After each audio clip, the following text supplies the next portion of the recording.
Finally ನಮ್ಮ ಮನೆಗೆ wifi ಕೊಂಡಿಸೇ ಬಿಟ್ಟಿವಿ.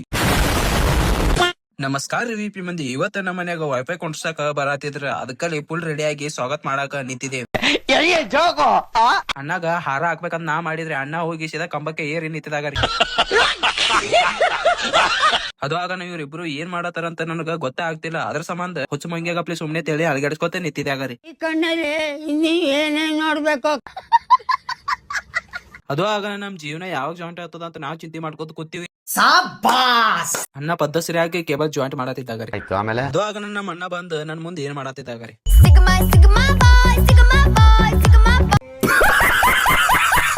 ಅದು ಆಗ ಅಣ್ಣ ಎಷ್ಟು ಸಲ ಹೊತ್ತೆ ಹೊತ್ತಲಕತ್ತಾನ ಆದ್ರೆ ಒಳಗೆ ಹೋಗಲ್ಲ ಆಗ್ಯದ್ರ ಅದು.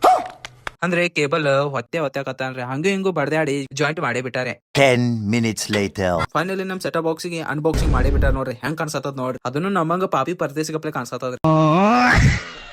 ಅದಾಗ ನಮ್ ಸೆಟಪ್ ಬಾಕ್ಸ್ ಗೆ ತೆಳಗಿಟ್ಟು ಎಲ್ಲರೂ ತಳ ಕೂತ್ರ ನನಗ ಅನ್ಸತ್ತಿತ್ತು ಪೂಜಾ ಮಾಡ್ತಾರ ಅಂತ. ಆದ್ರೆ ಅಣ್ಣ ಅಂದ ಹುಚ್ಚ ಕೊಡ್ಸಲ್ಲ ಪೂಜಾ ಮಾಡ್ತಿಲ್ಲ ಕನೆಕ್ಟ್ ಮಾಡತ್ತೆ ಅಂತ ಅದಕ್ಕೆಲ್ಲ ಬಾಯಿ ಮುಚ್ಕೊಂಡ್ ಸುಮ್ಕೂತಿ ಬಿಟ್ಟೆ.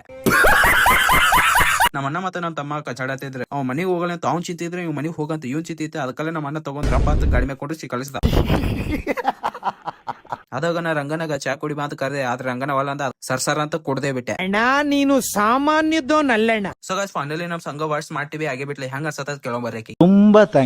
ತುಂಬಾ ಥ್ಯಾಂಕ್ ಯು ಸೋ ಮಚ್. ಸಿಕ್ಕಾಪಟ್ಟೆ ಖುಷಿಯಾಗಿದೆ. ನನಗೆ ಏನ್ ಮಾತಾಡ್ಬೇಕಂತ ಗೊತ್ತಾಗ್ತಾ ಇಲ್ಲ. ಫೈನಲಿ ನಮ್ ಸಿದ್ದವನ ಮಾತು ಕೇಳಿ ನನ್ ಹೃದಯ ತುಂಬಾ ಹರಿದ್ ಬಂತು. ಅದಕ್ಕಲ್ಲ ಇವತ್ತಿಗೆ ಇಷ್ಟಿಗೆ ಸಿಗೋಣ ಮತ್ತೆ